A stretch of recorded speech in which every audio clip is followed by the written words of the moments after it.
Welcome to Gail's Garden, Herbs and More. I want to show you our new babies in just a few minutes, but I wanted to talk about something first. I often talk about herbs for us, but plants are good for our animals too. Now, right here, I have a big stand of curly dock, which is it's a weed, but it's a wonderful weed.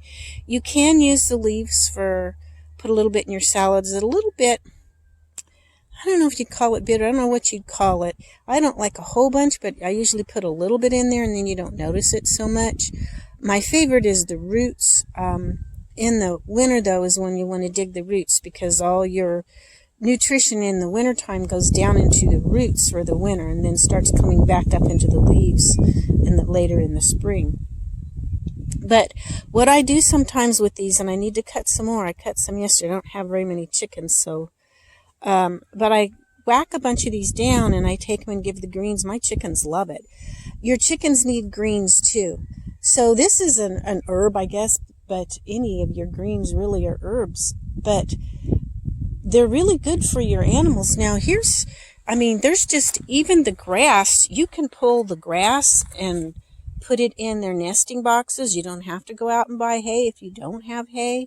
That's what I do a lot of in areas where it gets big. I will just pull the grass and do that.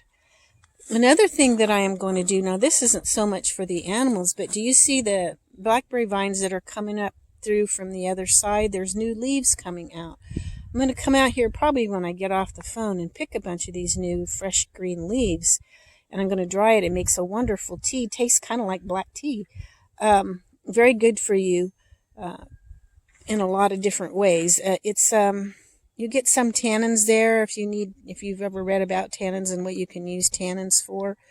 Like if you have a baby that has a diaper rash, you can put tea bags on the rash, from like regular black tea, and the tannins will help dry up the rash. That's just an example of one thing. This is my elderberry that's in the pot. I've shown you my other one that's in the ground, and it's coming back really nice. Elderberries are also good for your animals. When you're done making your tea with your elderberries or whatever, you can feed the leftover elderberries. You've got a lot of the goodness already out of the berries, but there's still some in there. So just feed the leftovers to your chickens. Really, really good for your birds. Really good. This is Comfrey. It looks like I need to give it a little bit of water. It hasn't rained now it's supposed to be really rain for this weekend. But anyway, Comfrey is not only a good herb for us. I make a Comfrey tincture and I use that in my mouthwash. I use some other tinctures too.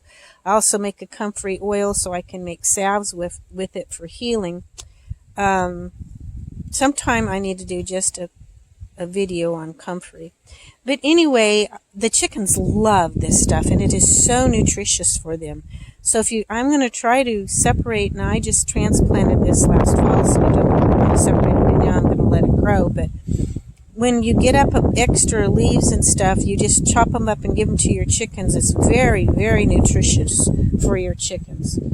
Or, I don't know a lot about cattle, but I suppose you could feed it to cattle too. I don't know. But I do know chickens like it.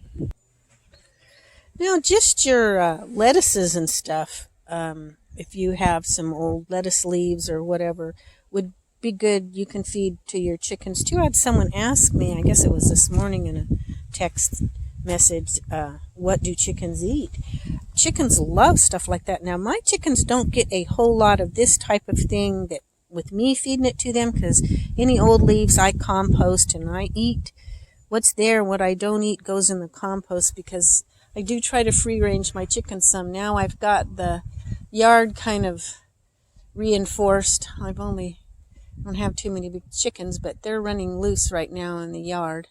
So they're getting a lot of greens and stuff. I'm not too worried about that. But when I was keeping them locked up in the pen, I was cutting some of that yellow dock back there and other things and giving to them, trying to keep them in greens. That makes a very healthy chicken.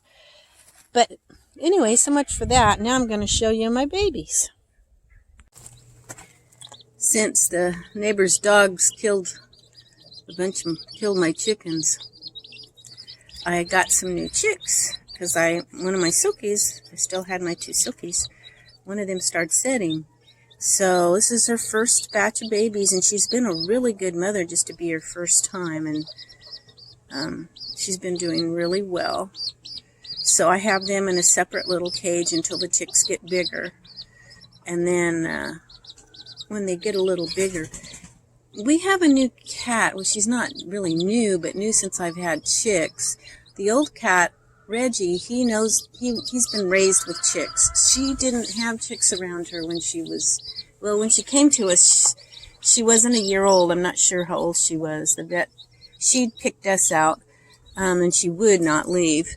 So I took her to the vet. He said she wasn't a year old, and he was really impressed. She's really sweet and pretty, but she's never been around chicks, so I don't know how this is going to work. Usually I let the mama hen go in the yard with the chicks, and she takes care of them and teaches them how to chase bugs and all that. But Cinnamon's not used to chicks. Maybe when they get a little bigger, she'll be better. I don't know. And then one of my chihuahuas, anything that squeaks, she goes after it. So I've always had to watch her, but I have pretty good control over them. A cat, you just can't control a cat real well. So we'll see how it goes. But these are precious. I sent pictures to my granddaughters, and I wish they could come over and see them and play with them and pet them. But we all have to stay in our homes right now, basically. Thankfully, I was able to go to the feed store and get the chicks. But anyway, just wanted to share that with you. Our new babies for right now.